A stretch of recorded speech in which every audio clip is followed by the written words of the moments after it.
tongue and lip ties started 10 years ago with the birth of my eldest son. Right away I could tell that there was something wrong, and I kept saying to healthcare professionals, can you please tell me what is wrong with my baby? He was nursing constantly. He wasn't peeing, he wasn't pooping, he had bright red diapers because he was passing uric acid crystals, his soft spot sunk in, and I was frantic. But all of the professionals would say to me, well, no, he's got a strong suck, he's nursing all the time, he's good. How are you doing? And I really felt like they were patronizing me and treating me as if maybe they thought I had postpartum depression, there was nothing wrong with my baby, but just something wrong with me. We sought help from numerous professionals on our journey, and finally our doctor referred us to the breastfeeding clinic because finally his weight had dropped so low that she realized that there was an issue.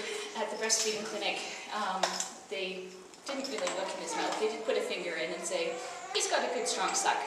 You just have low milk supply. They put me on domperidone, gave me a supplemental nursing system, and I bought it. Nursed him with an SNS for the next 3 years. So when it came time for Nico to arrive, he's 5 months old now, so I started asking my midwife, okay, so what's wrong with me? Why, am I going to have milk issues again? What's going to happen when this baby arrives? And it was a source of great anxiety for me.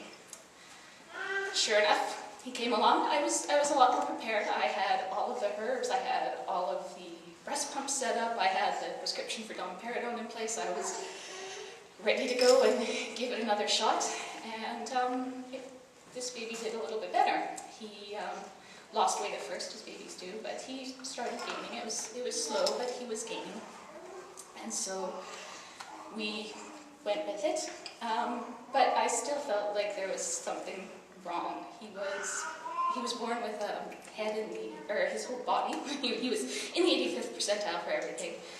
And though his head remained in the 85th percentile, his height sort of started to slowly drop to the 50th percentile. And by the time we finally got help, his weight was in the 1st percentile. So he was gaining every week though, which I sort of held on to and said, okay, I'm making milk, things are okay.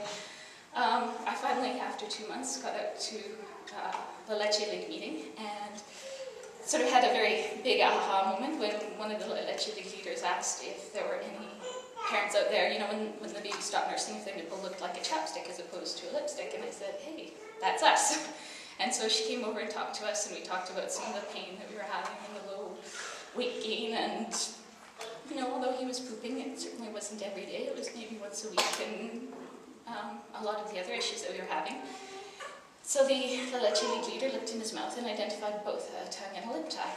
And so we went and started doing a lot of research into this, and he had every single symptom that was associated with tongue and lip ties, but nobody had mentioned it before. And at the same time, we looked in my elder son's mouth just out of curiosity, and sure enough, he has a tongue and a lip tie that we could see there as well.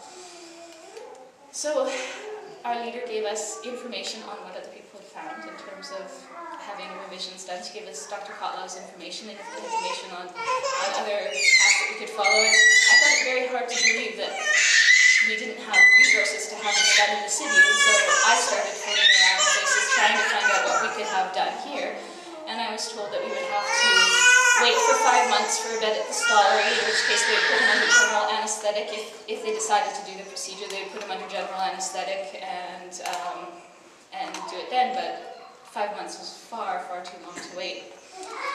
Albany also seemed like a very, very long way away, so we decided to fly to see a dentist in Vancouver who was reportedly doing both tongue and lip ties. And we went and saw him, and he was able to identify and correct the lip tie on Nico, but couldn't find the tongue tie. So the effect of having just the lip tie done was immediate. We felt a better latch, and diapers started being wetter, and so we thought, okay, well, maybe this is taking care of things. And came home and sort of watched how things went, but unfortunately Nico still was showing all of the symptoms associated with the tongue tie, and his weight still wasn't increasing at all. So we finally decided that no, we needed to find a way to get our resources together and fly all the way out to New York, which was quite a long hair-raising trip, and have his tongue tie revised as well. And we were very glad we did. It was a very fast, very easy procedure. Immediately after, you could feel a huge difference as soon as he latched on. He went from having wet diapers to having soggy diapers, which was crazy. He went from being on the breast all the time to actually stopping nursing. And friends said, wow, I don't know if I've ever actually seen your son's face, because he's always been right there. So it was, you know, just amazing to have it finally taken care of. We're still working, it was done very recently, so we're still working at building up milk supply.